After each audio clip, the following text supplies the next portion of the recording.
voin house topic an khel chu poimol hlom khop mai tu na hianin uniform civil code chungchang chonin raltan hemi issue poi sensitive khop mai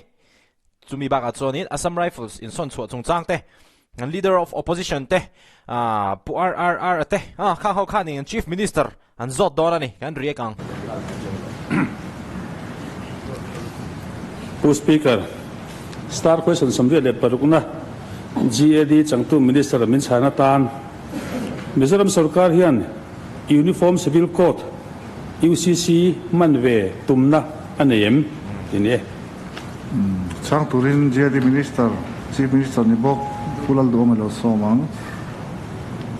Pu Speaker chana chu Mizoram sarkar hian UCC man tumna nei lo tiani alangai that thak viau mai zo da zo bel dan ngai thaliang le zobel la zo turin zo no nei tu fulal san moral te lo somang Pu Speaker manve tumna nei lo thu kan donga lo khop maya chu tirwa chon kan zo bel du na chu India rama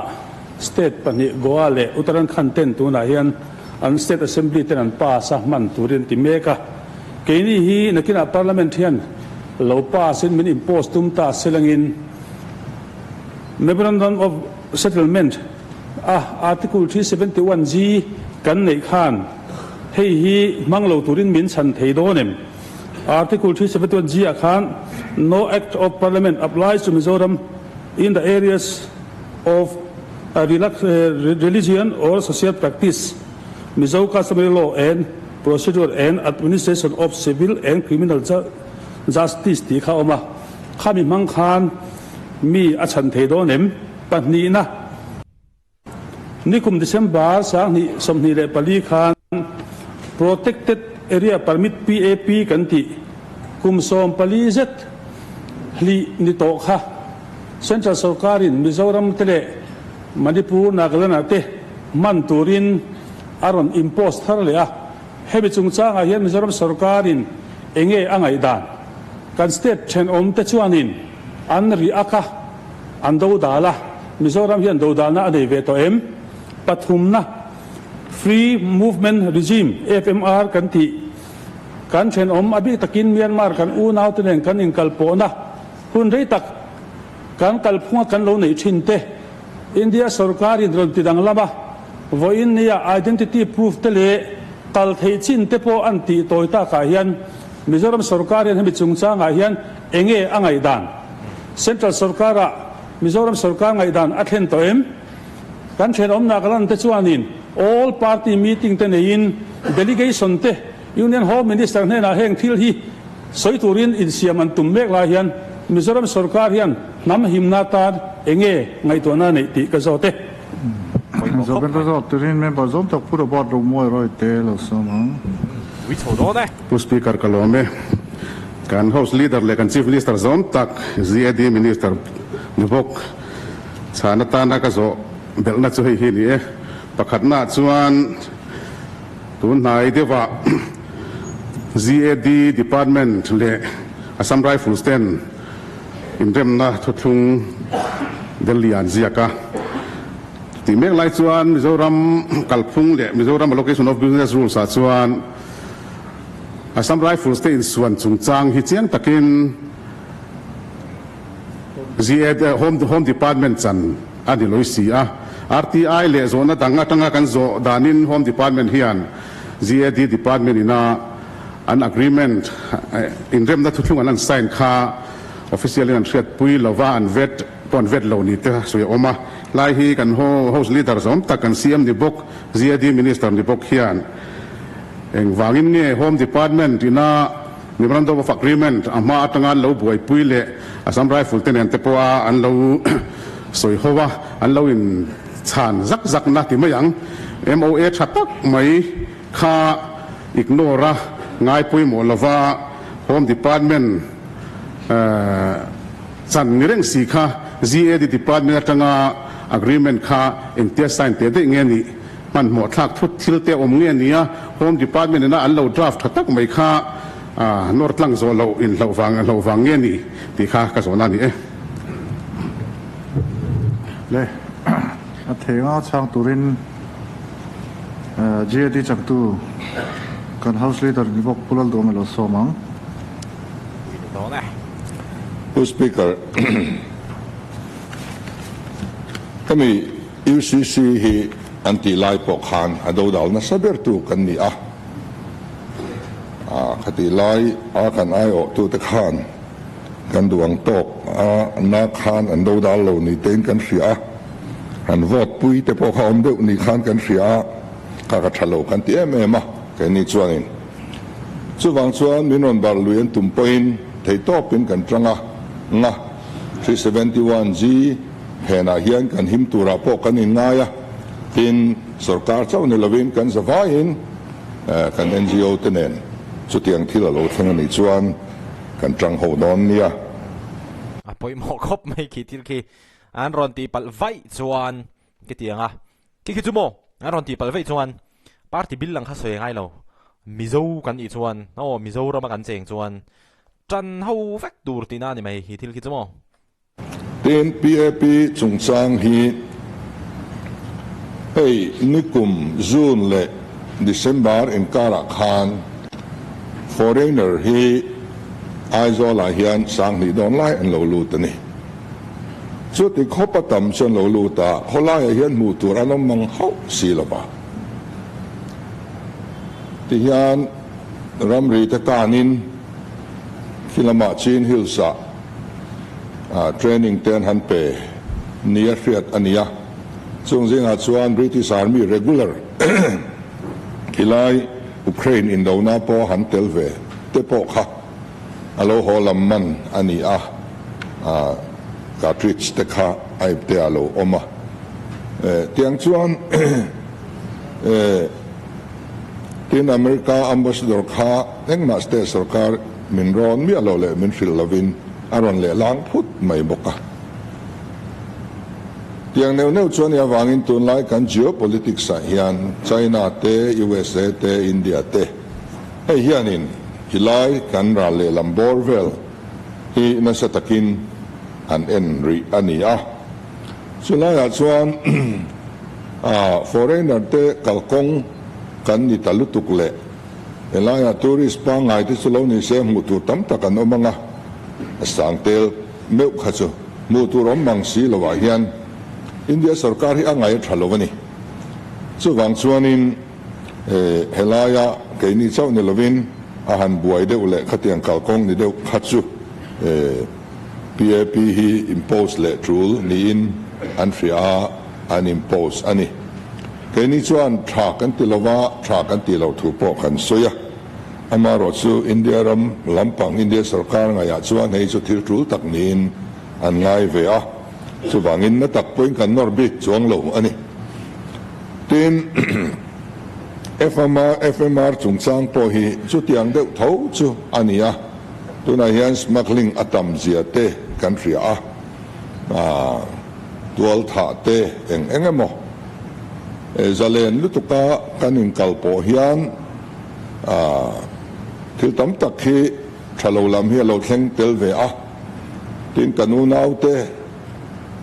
ral treat na awanga lo lut ta su kan lo en kultur ani te mewa amaro chu ral le lama an khuwa mu phak reni na oma aral mong me ma hon tum chuang to lo te po he ke mo zatan omani chu tiang te chu ania wangin hemi free lutuka kanin kalpo na hian thil thalo tam tak aken te la wangin drugs te silai mu te ale chi sang helama sual rong bolin engemo tual tha nai mo khatiang po lo thleng sila karlova ra lelam kai mai theite alo nia khatianga zalen lutuka kan om hi kan mi pui tam tak po hianin a thalo zo kan lom moni hi anti vede win gafia chutiang chuania chuwang chuan keini ru dana chuan zalen takin in kalpo theize lila kanunau tenen hian ti chu kan du rual hian central sarkar ina aron ti ta ka hi chuanin atul na lai te po ome athajok na lai te po om ve hi kan ti dewani ki ra tlan chungchang hen kan chief minister rilru hi in thak ve deuh to ni in alanga ni ama kha chuanin Instagram อาจจะโพสรีลส์อะไรห่างกันมุดทีนะอันรอนโพสท้องทีนะรอนโพสทัดเละทีนะอดูสักเละมาอังคารอันหลังอันนี้มารถจุดตุนให้ชาวเองมันนี่บ่รัวกับมารัลตันบ่รัวกับเขาจะสวยฟักปกตุ้มเรานั่งนี่ปนินเครียดค่ะข้างอันนี้วางเลยเองโมอินซิเดนต์รอนโชว์เจ้าเลยคู่ลำเซ็นทรัลจังกันนอร์น่าอลูเวเลบ็อกซี่วางคันตัวนักการ Chief Minister ข้าจวนนี่ direct เดียวจวนน่ะสวยจวงเราฉันจูdirect เดียวจวนน่ะสวยจวงเราวะมาเสจงกำจังข้าจวนมาอังข้าจวนนี่โตเรามามีอังข้าจวนนี่โตเราริลรูทักเวเดียวตัวอินกันเรียนั่งนี่ปนินเชียเทียมคาริงประคัดเลยค่ะปุระบาตโซนนะคะ agreement ฮีคนเร่ตักกุมตั้มตักช่วงlocal ต่อข้าอันนี้จะ Home Department นี่เราแกงกงงันชินอันนี้Home Department เนี่ยนะ MOA ชัดตักเสียมข้าอันที่เราคัดซู Home Department เนี่ยนะ MOA อันเราเสียมข้าเคลนิชวนผมตากกันง่ายหรอวะอัฐารินกันเสียมันนี่ที่ชวนเดลีย Defense Minister เตกันหัว Army Chief เตกันหัว Home Minister เตกันหัว DIB เตกันหัวที่ชวนกันสวย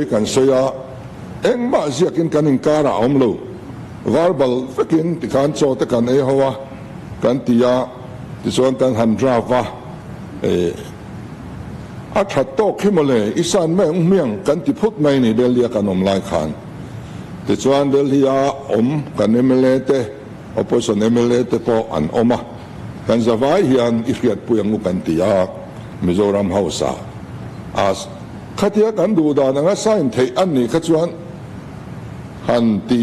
ง่วงจานเละแต่ข้าฉากันที่เราว่าฮาร์สันนี่แต่เราเพียงเลี้ยงที่เราทนนี่ที่พอผมวางินสายน์วัดที่เราช่างกันที่ยากันสายน์วัดผู้ speaker คงไง point of clarification เนี่ยกัน host leader จะต้องตักขัน MOA มิโซรัม Home Department นี่เราเสียมข้าผมตลากกันง่ายเราเป็นนี่ส่วนเตียงข้าอาเชียร์เราเอ็มมันนี่ก็ที่ยาตินตัวน่าเจียดีนะกุลายาจบจิลตะการทันไซน์รุ่มมังเงินขัดจวนชิมตีร์เละสจุกอังเวลตัวที่ทุกอย่างพอจนใครขึ้นจีแล้วอาเตียนนี่ติดตักจวนไอ้ถัดเลยลุตุกมิจอมสุขารทานขานมาเซMOAอินาดูอันนี้เรา Home Department นั้นดูท่าละอันเสียมมิจอมสุขารนั้นเสียมข้าอาสัมไรฝุ่นขานผมไม่เล่าโจกขานี่ข้ามีผมเตียตุ้มขานเป็นสุขารตั้งตลอดฉันป้าอุลซัมซงนั่นติดตามผู้สปีกนั้นผมผู้โจกินอันช่วงตรงเลยอันช่วงเมกตัวลงมาเลยนะข้าละมันนี่รอใช่เราไว้โอ้ sorry อันสุดท้ายสุดอันนี้เลยเมื่อมาจอมตักปุระบาตสวยข้ากับผมอินชัดเลยเสียค่ะอินชัดเลยตักนี่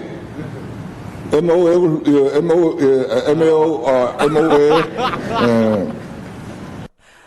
ว่าบัวต้องสอนลีจริงแหละก็จีน่าเสียเพลงไอ้ชายเล็กล็อกเต็งMOA บัสซาขัดส่วนตัวตระกัดเละอัดสุนทรางซงแต่พอเห็นนาริเตนตัวอันนี้เวกอันนี้ซงสุกนี้ส่วนกันสวดที่เวกอันนี้ส่วนส่วนน้ำมาสากัดสุผมตากกันง่ายหรือว่าสุดการมาสาปขานผมกันติดช่วงหรือว่าอินเดียนะคะอักลเมกะอันไฟนอลไทยโลกาอันนี้ไม่อะส่วนอัธารติอันไงอะเป็นการสุดการมาขานสุดการมาสาขานมีดีพาร์ตเมนต์รำซงรำพริมฮีสุดการรำกันหันทีบีกันฮีจีเอดีกุตาลูดาตัวนี้ส่วนตัวนายนินเซ็นทรัลไลซ์อันนี้ดีพาร์ตเมนต์น่ะมุนมาอันนี้อังซงฮีอันลัวอันนี้ไม่อะอันนี้ตู้เลอะคอลตัวสุจีเอดีอันนี้ตัวส่วนนี้อาสัมไรฟูรัมส่วนสันตัวพอฮีจีเอดีกุตาอมตัวอันนี้สุดการมาสามาลักนักการสุนทรนะอันนี้ไม่ช้างเลยขอพร้อมมาเลย start question number ข้าอันนี้ kan chief minister in zona a chana tanga thil lang chiang tak pakhat chu tunai Burma Tlan issue oma wang khan mi puite kan phun na sa ni kan thin kha lo rim veng ngoi mai ni mi puite pok hamo a kan chief minister khanin a hre thiam to ani ka ring a hre thiam to ani ka ring ati khanin a mai na hre thiam ngai lo ka ti na ni chuang lo wa ma se